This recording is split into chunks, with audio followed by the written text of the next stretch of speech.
Deutsch lernen durch Hören.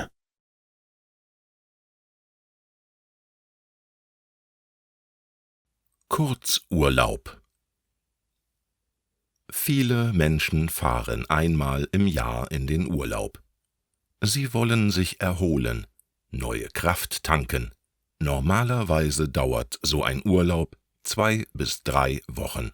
Die meisten Arbeitnehmer haben im Jahr etwa 6 Wochen Urlaub. 3 davon nehmen sie meist am Stück. Den Rest nehmen sie über das Jahr verteilt. So hat man mal 5 Tage frei oder auch 7.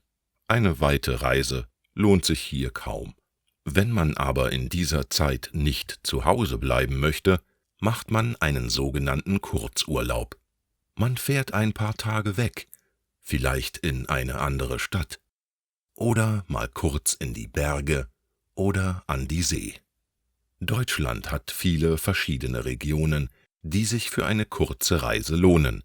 Man kann zur Kirschblüte ins Remstal oder zur Weinlese an den Rhein fahren oder eine Radtour um den Bodensee machen oder ein Rodelwochenende im Harz buchen.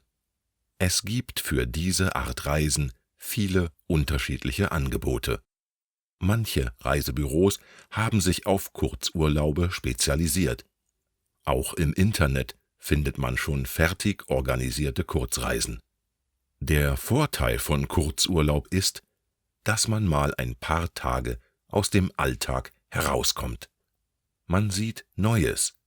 Man reist vielleicht mit Freunden oder auch ganz alleine. Habt ihr schon mal einen Kurzurlaub gemacht?